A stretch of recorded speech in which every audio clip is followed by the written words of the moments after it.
Saudara dan saudariku yang terkasih, salam jumpa bersama saya Pastor Bonaventura OCD, Imam dari Ordo Karmel Tak Berkasut. Saya bertugas di Biara San Juan, Biara Karmel San Juan Kupang, Penfui di Nusa Tenggara Timur. Saya senang sekali hari ini boleh menjumpai saudara dan saudariku dalam ziarah virtual di Basilika San Crisogono, Trastevere, Roma. Di dalam basilika ini kita bersama diajak untuk berziarah dengan Bunda Maria penolong dalam segala kesusahan. Tentunya Bunda Maria yang telah diberikan oleh Yesus kepada gereja menjadi penolong yang tak henti-hentinya dari zaman ke zaman. Dia tidak pernah lalai untuk menjumpai dan menolong setiap anak-anaknya yang dalam kesusahan. Di masa pandemi ini tentu saja banyak orang, bahkan mungkin kita sendiri yang terdampak pandemi corona COVID-19, kita pun mungkin saat ini mengalami kesusahan, kebimbangan, bahkan kesulitan secara ekonomi. Maka di dalam ziarah ini kita diajak untuk bersama-sama membuka hati dan bersama dengan Bunda Maria memohon kerahiman Allah sehingga kita boleh segera terbebas dari pandemi ini, kita boleh keluar dari kesulitan yang sedang kita hadapi. Mari kita siapkan hati kita untuk mengikuti ziarah virtual ini.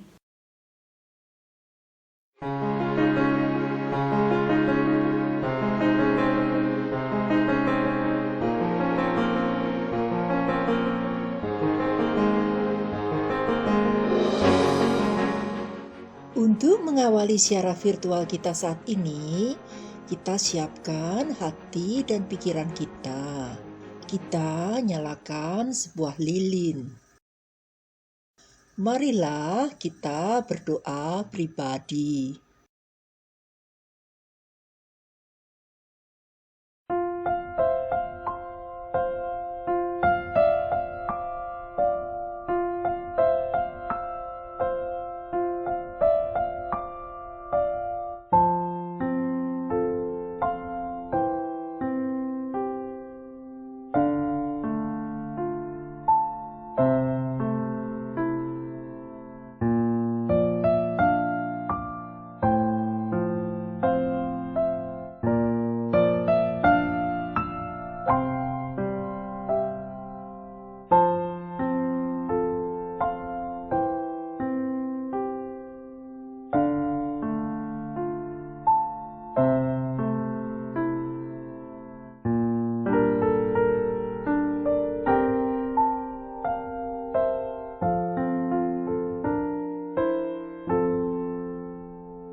Bunda Maria penolong dalam kesusahan dilukiskan dalam bentuk ikon Bunda Maria menggendong Yesus dan membawa kantung pundi-pundi di tangan kanan. Yesus tampak memberikan berkat dengan tangan kanannya dan di tangan kiri memegang skapulir dari Ordo Santissima Trinita atau OSST. Ikon ini menurut kisahnya lahir bersamaan dengan lahirnya Ordo Santissima Trinita yang memiliki misi membebaskan para tahanan perang, para budak yang tertindas, dan umat Kristiani yang karena imannya dipenjarakan.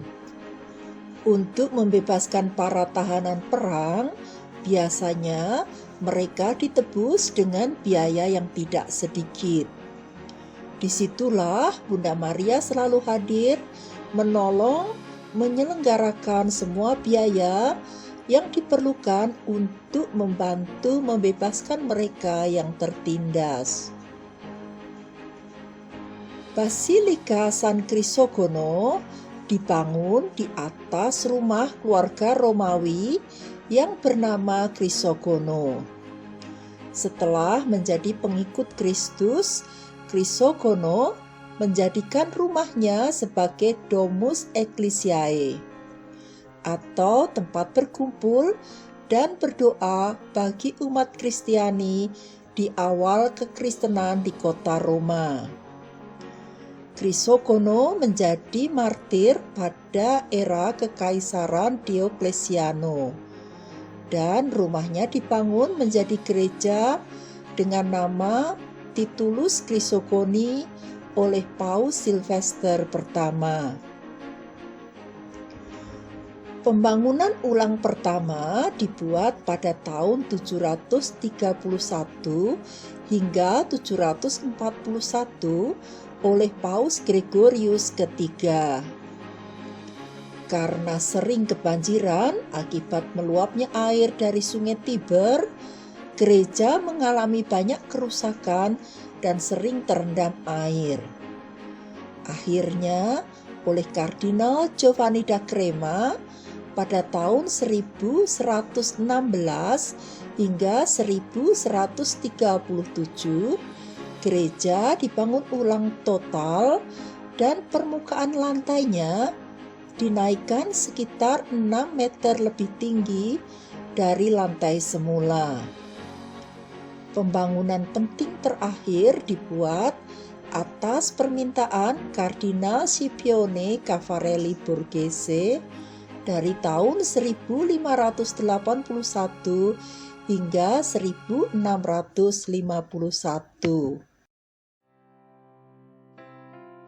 Saat ini kita berada di sebuah bagian kota Roma yang disebut sebagai Rione Trastevere.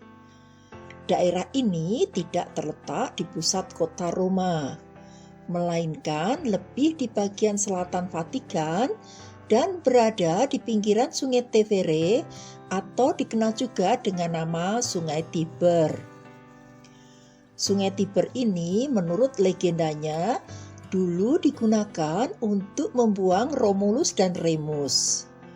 Di sungai inilah mereka diselamatkan oleh serigala. Romulus diyakini sebagai raja pertama di kota Roma, dan nama Roma juga berasal dari namanya. Menurut catatan, kota Roma lahir pada tanggal 21 April tahun 753 sebelum Masehi.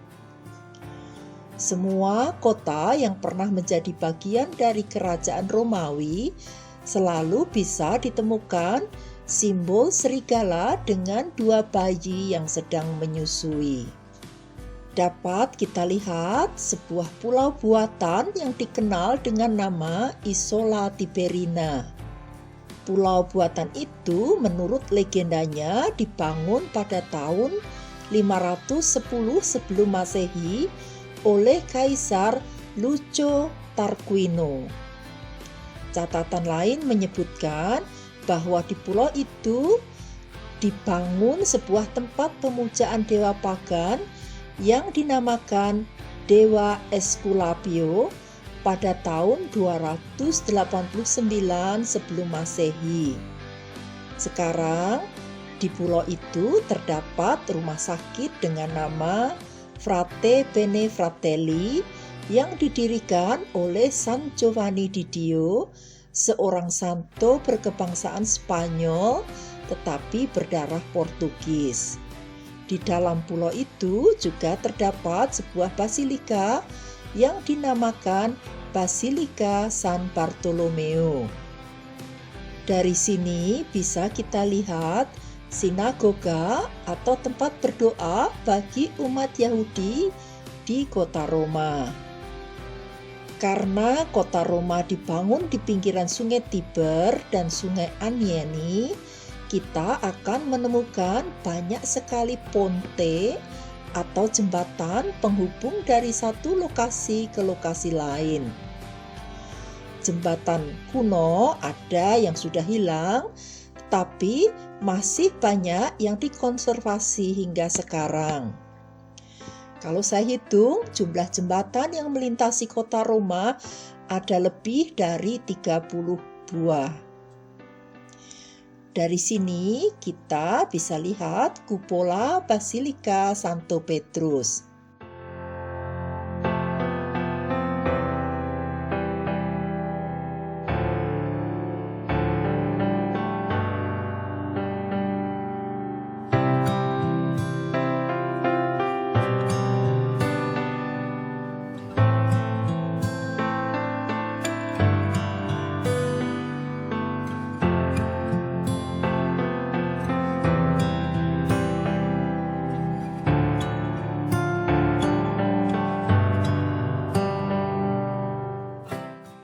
Ini adalah patung dari Giuseppe Gioacchino Belli. Ia adalah seorang penyair dari kota Roma yang sangat terkenal di abad ke-18 hingga abad ke-19. Di depan kita ada bangunan yang disebut sebagai Casa Dante atau rumah Dante. Semula adalah rumah kediaman dari keluarga bangsawan Anguillara. Nama Casa Dante diberikan berdasar dekrit tanggal 16 Juli 1914 yang ditandatangani oleh Raja Vittorio Emanuele III. Dante Alighieri adalah seorang penulis yang berperan penting untuk menyatukan berbagai dialek lokal menjadi bahasa Italia atau bahasa populer yang bisa dimengerti oleh masyarakat luas di Italia. Ia lahir di kota Florence pada tahun 1265 dan wafat di kota Ravenna pada tahun 1321.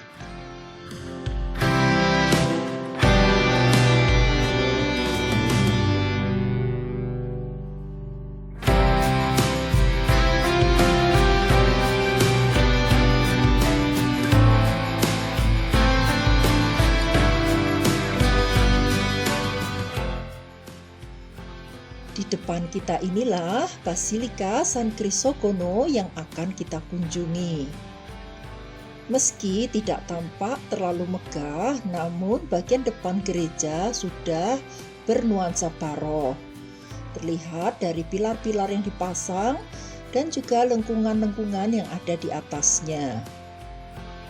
Tertulis di bagian atas adalah informasi tentang pemugaran terakhir yang dilakukan oleh Kardinal Scipione Borghese pada tahun 1626.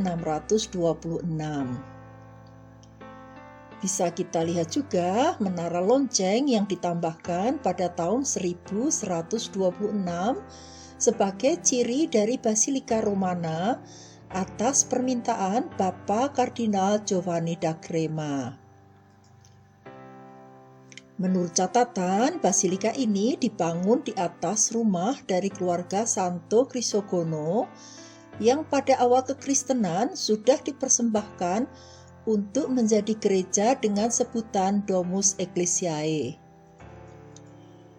Pengelolaan gereja ini berpindah beberapa kali. Pada abad ke-10 diberikan kepada para rahib Benediktin, tetapi pada tahun 1213 diberikan kembali kepada Keuskupan Roma. Pada tahun 1847 oleh Paus Pius ke-9 pengelolaannya diberikan kepada Ordo Santissima Trinita atau Ordo Tritunggal Maha Kudus hingga sekarang. Portiko atau teras depan ini dibuat pada tahun 1125, kemudian dibangun ulang oleh Giovanni Battista Soria pada tahun 1623. Sementara pagar besi ditambahkan oleh Paus Clement ke-11 pada tahun 1707.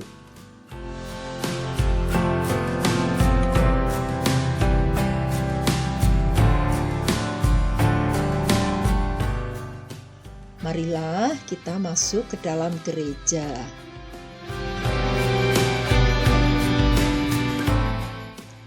Gereja ini dibagi dalam 3 bagian, yaitu koridor kanan dan kiri yang dibatasi dengan pilar marmer berwarna abu-abu dan merah yang berjumlah 22 pilar. Di bagian tengah ini mengarah ke altar utama berbentuk navata dengan hiasan kayu keemasan di atapnya. Di bagian atap ada stema atau logo dari Kardinal Scipione Caffarelli Borghese dan ada juga sebuah lukisan yang menggambarkan kemuliaan Santo Crisogono karya dari Giovanni Francesco Barbieri dibuat pada tahun 1620. Yang kita lihat saat ini bukan lukisan asli, karena lukisan asli telah dibeli oleh orang Inggris dan disimpan di Lancaster House di London. Bisa kita lihat tata hias lantai dari marmer berseni kosmateki, suatu seni tata lantai yang sangat terkenal dari keluarga Kosmati di abad ke-12 dan ke-13.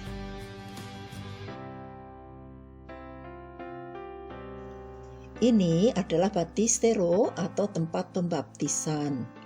Lukisan di belakangnya menggambarkan Allah Tritunggal Maha Kudus yang dibuat di abad ke-19.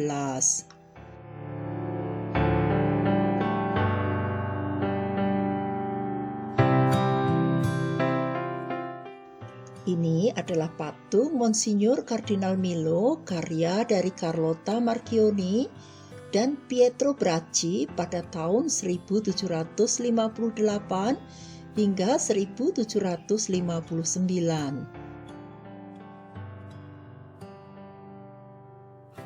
Ruangan ini adalah museum. Sayang saat ini ditutup.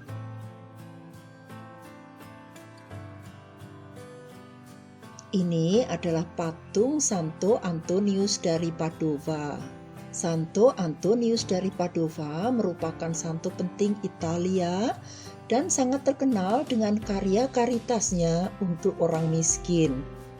Ini adalah lukisan afresko karya dari para murid Guidotti yang melukiskan tentang Santo Angelo dari Sisilia.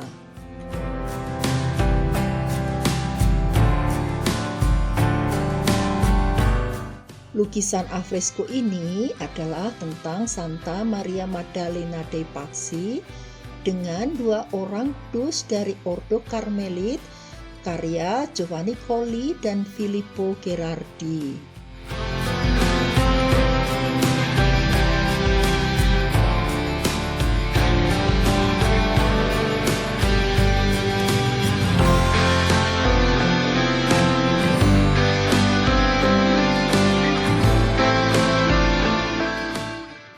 Lukisan afresko ini menggambarkan pertemuan Santo Franciscus, Santo Dominicus, dan Santo Angelo yang merupakan para pastor Karmelit karya Paolo Guidotti. Di depannya diletakkan salib Yesus yang merupakan kopi dari salib Yesus abad ke-17 yang disimpan di gereja Santa Francesca Romana di Trastevere. Ini adalah lukisan dari Santo Carlo Borromeus.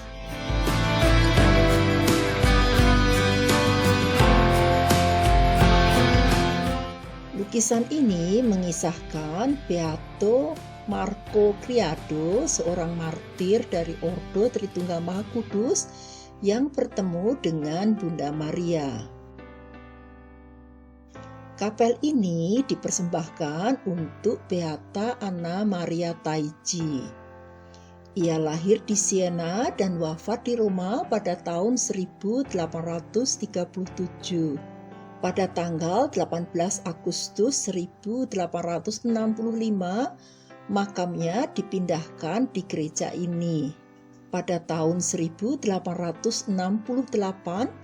tepatnya 31 tahun kemudian, makamnya dibuka dan ditemukan tubuhnya tidak hancur.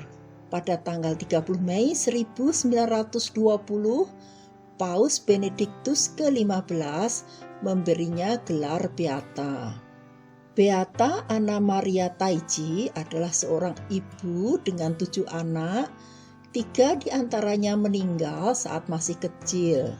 Beata Anna Maria Taiji semasa hidupnya memiliki suatu karisma yang luar biasa, yaitu dapat menyembuhkan orang sakit dan bisa melihat banyak hal yang akan terjadi pada gereja. Pada tanggal 26 Desember 1802, ia memutuskan bergabung sebagai awam sekuler dari Ordo Tritunggal Maha Kudus. Ini adalah lukisan yang mengisahkan tentang malam sebelum pesta perayaan kelahiran Bunda Maria pada tanggal 8 September. Pastor pendiri Ordo Tritunggal Maha Kudus meminta seluruh pastor untuk berjaga-jaga dan berdoa. Tetapi mereka semua tertidur. Malam itu diceritakan pastor pendiri berjaga-jaga dan berdoa ditemani oleh para malaikat dan Bunda Maria. Di dalam kapel ini ada banyak lukisan alfresco yang semuanya menceritakan tentang kisah dan karya dari para pendiri Ordo Tritunggal Maha Kudus.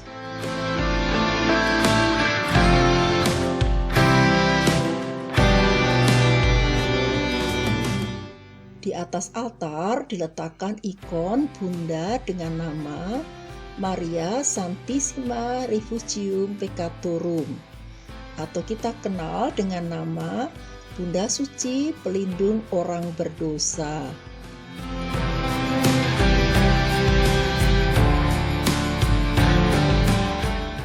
Ini adalah Santo Yusuf dan Yesus.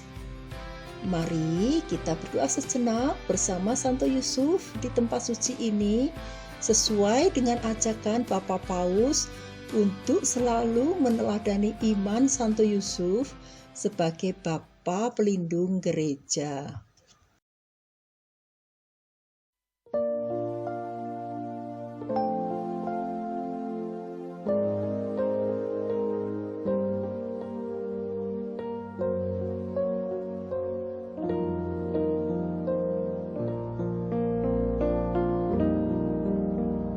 Salam Yusuf, pria yang tulus, mempelai murni Maria.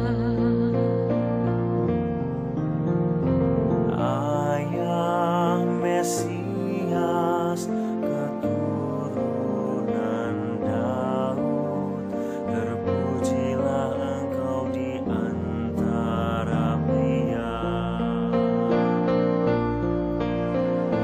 dan terpujilah Yesus, Putera Allah, yang dipercayakan padamu.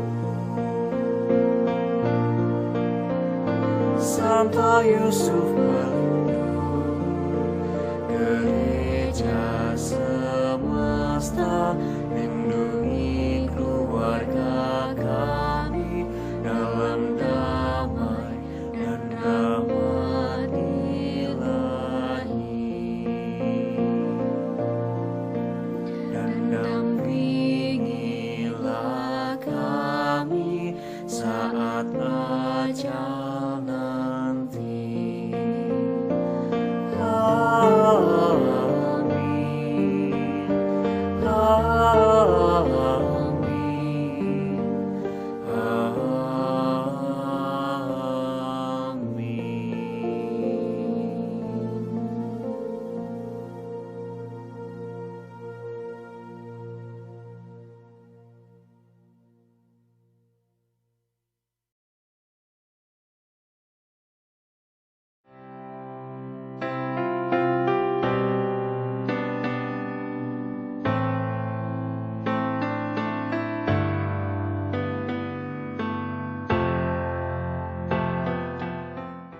Ini adalah kapel yang dipersembahkan untuk Yesus dari Nazaret.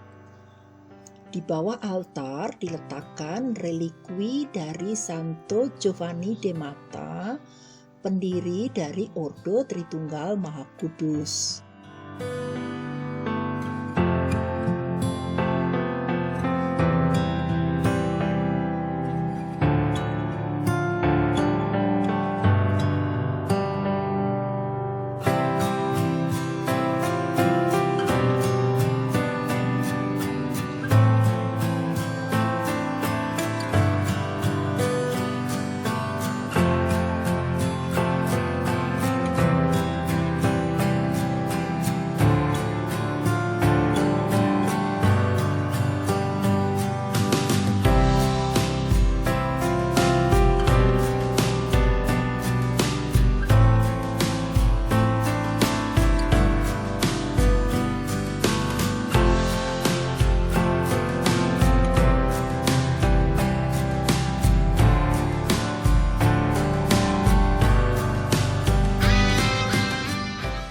Lukisan mosaik ini dibuat pada tahun 1290, hadiah dari Paus Pius ke-9, menggambarkan Bunda Maria dan Yesus di tahta utama diapit oleh Santo Crisogono dan Santo Yakobus Mayor.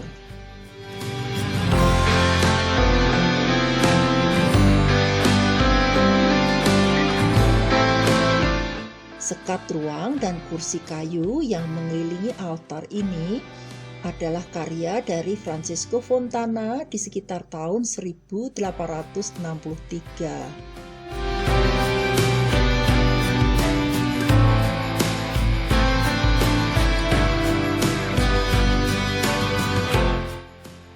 Ini adalah kapel untuk adorasi sakramen Maha Kudus yang direalisasikan oleh Gian Lorenzo Bernini pada tahun 1641. Di altar terdapat lukisan Bunda Maria dimahkotai di surga, disaksikan oleh Santo Giovanni de Mata, Santo Felice de Valois, yang dibuat pada abad ke-18. Ini adalah patung dari Gaudenzio Poli, teman dari Bernini. Lukisan alfresco di atas ini adalah karya dari Geminiani pada tahun 1611 hingga 1681. Ini adalah patung dari Kardinal Fausto.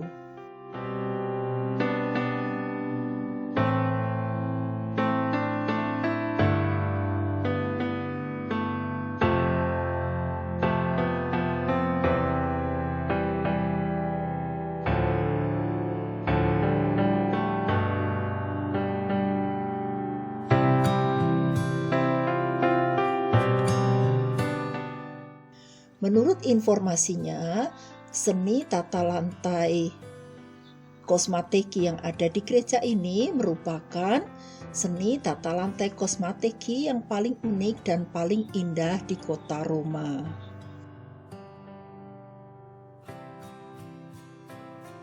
Ini adalah altar utama. Di bawah altar utama diletakkan relikwi Santo Crisogono dan Santo Yakobus Mayor. Tutup altar di atasnya atau baldacchino adalah karya dari Giovanni Battista Soria.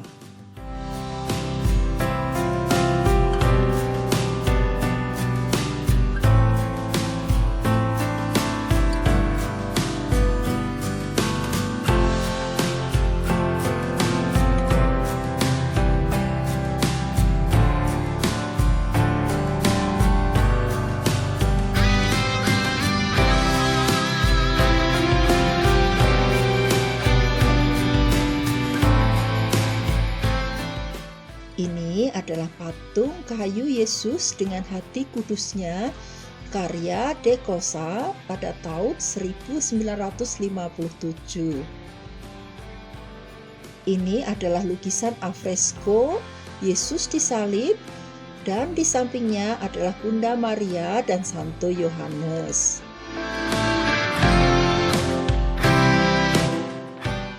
Lukisan ini adalah lukisan dari Santo pendiri Ordo Tritunggal Maha Kudus. Ini adalah lukisan dari Santa Francesca Romana, karya dari Guidotti.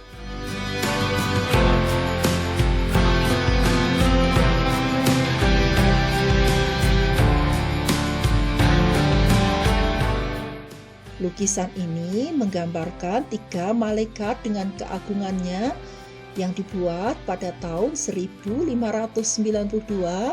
hingga 1636.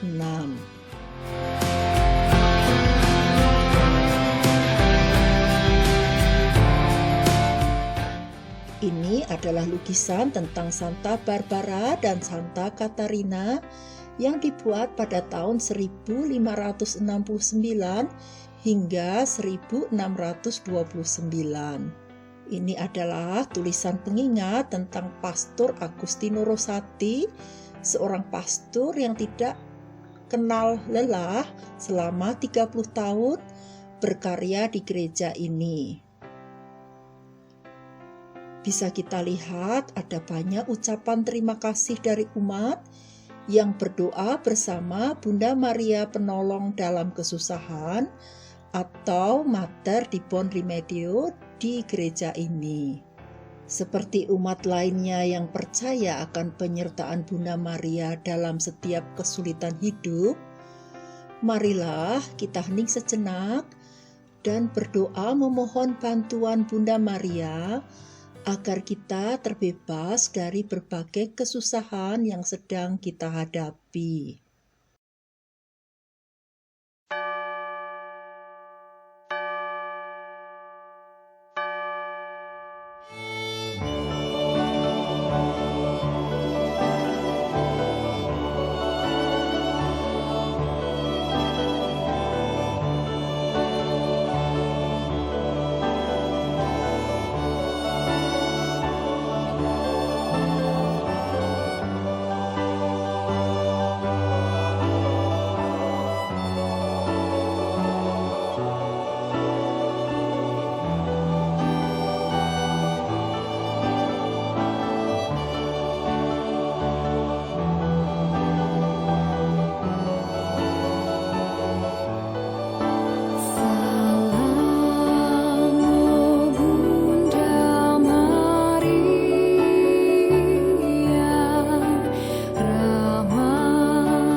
Kita tutup doa permohonan kita dengan melantunkan 3 Salam Maria dan kemuliaan.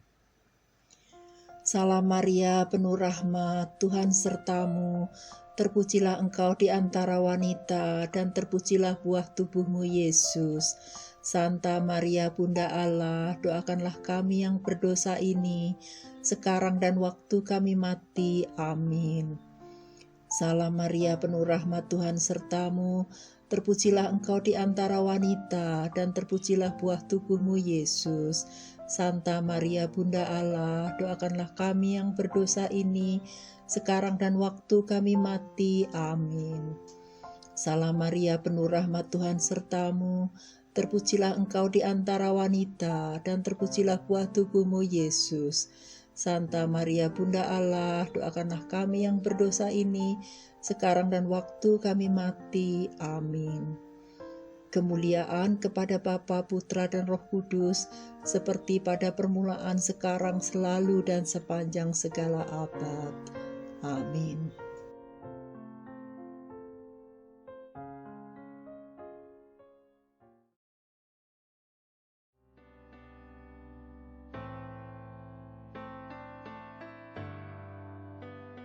Selesai sudah siaran virtual kita. Marilah kita akhiri dengan doa penutup dan berkat pewartaan sukacita.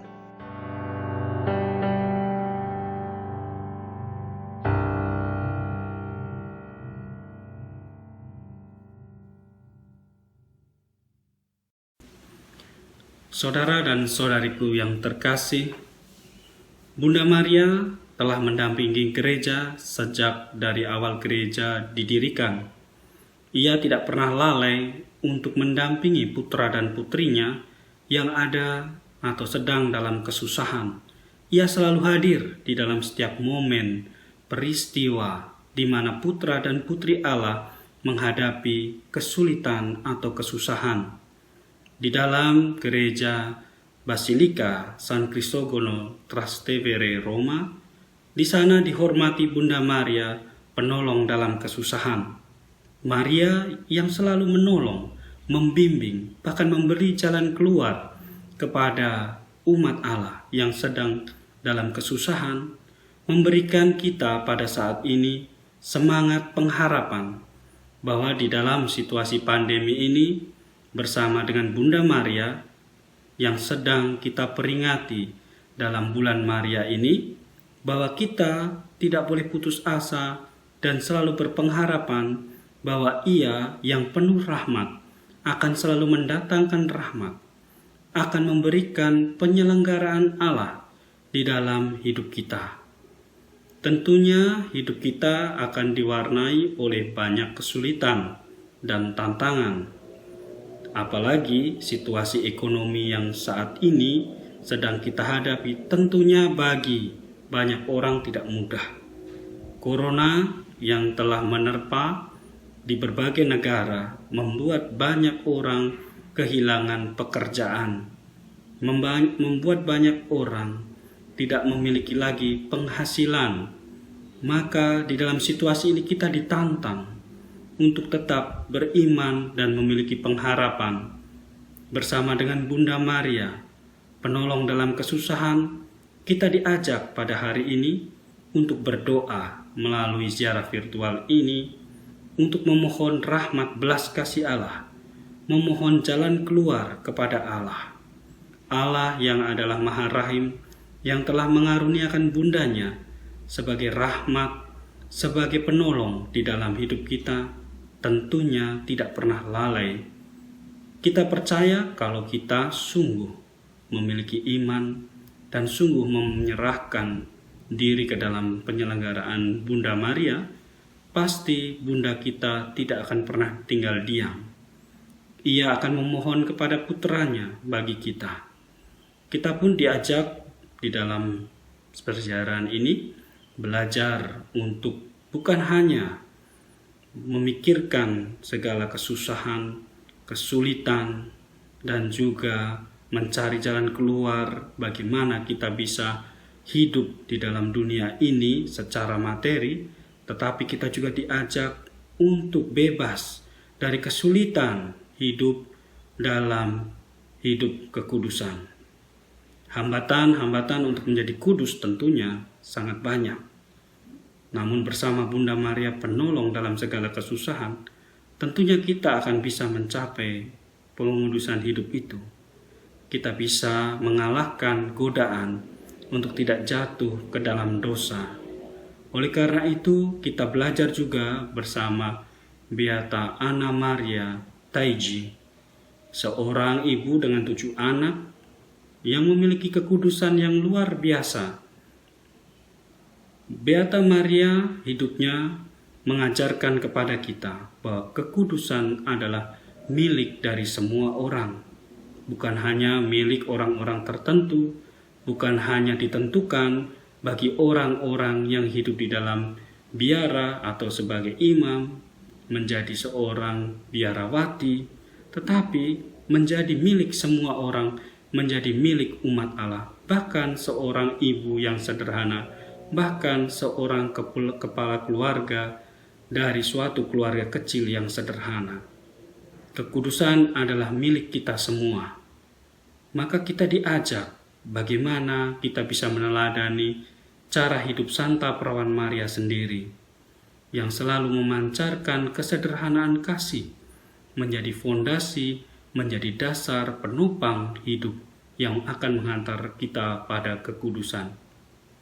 Kita semua diajak dalam ziarah ini, selain mengagumi bangunan suci yang dibangun untuk menghormati atau didedikasikan kepada Perawan Maria, kepada orang-orang kudus tertentu, kita juga mengagumi karya Allah yang sungguh hadir, yang diceritakan di dalam gereja ini, di dalam Basilika San Crisogono Trastevere Roma.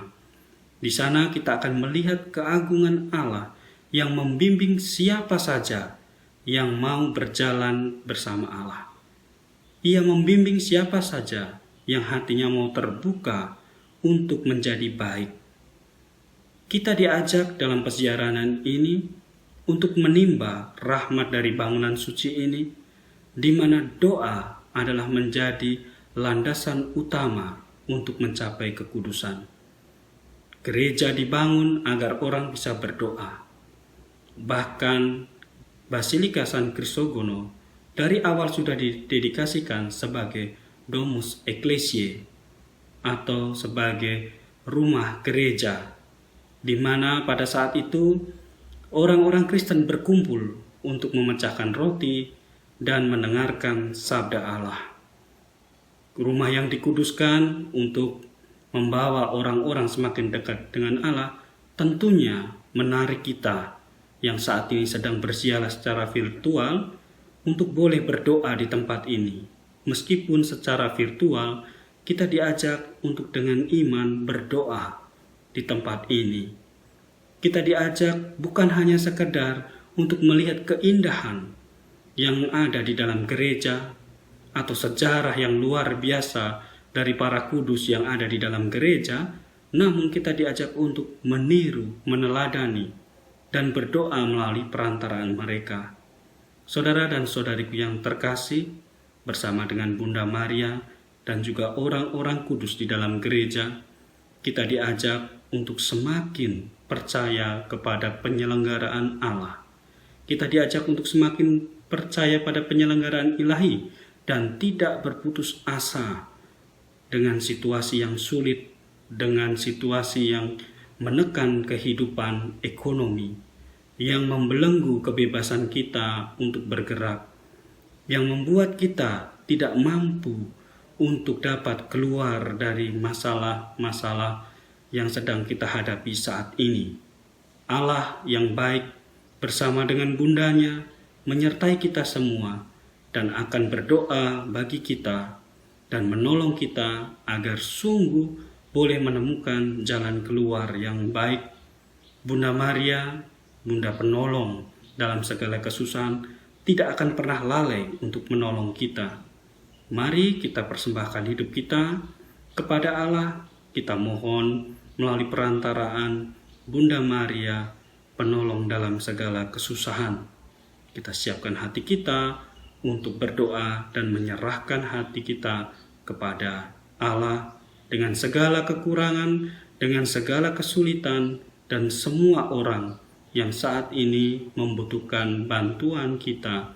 Kita doakan mereka agar Bunda Maria, penolong dalam segala kesusahan, memberikan rahmat kepada semua orang yang saat ini sedang dilanda kesusahan di dalam hidup mereka. Mari kita berdoa. Dalam nama Bapa dan Putra dan Roh Kudus. Amin. Bapa dalam surga, kami bersyukur kepadamu, sebab di dalam gerejamu Engkau menyerahkan Bundamu yang kudus untuk mendampingi dan untuk menolong kami. Sungguh nyata kasih Santa Perawan Maria yang selalu membantu kami di dalam setiap kesusahan ini. Kami mohon kepadamu ya Bapa, berilah kami kekuatan agar kami selalu boleh berharap melalui perantaraan doa Bunda Maria, penolong dalam segala kesusahan, untuk boleh terbebas dari segala kesusahan yang saat ini sedang kami hadapi. Kesusahan karena pandemi virus corona, kesusahan karena hidup kami, relasi di dalam keluarga kami, dan juga semua orang yang saat ini sedang menghadapi kesusahan, mungkin karena bencana alam dan juga di dalam kesusahan lainnya. Kami persembahkan semuanya ini ke dalam tangan-Mu melalui perantaraan Bunda Maria, penolong segala kesusahan. Tuhan bersamamu. Semoga saudara sekalian dan semua orang yang kita doakan dalam siaran virtual ini dilindungi, dibimbing dan diberkati oleh Allah yang Maha Kuasa, Bapa dan Putra dan Roh Kudus. Amin. Terima kasih dan selamat bersiara.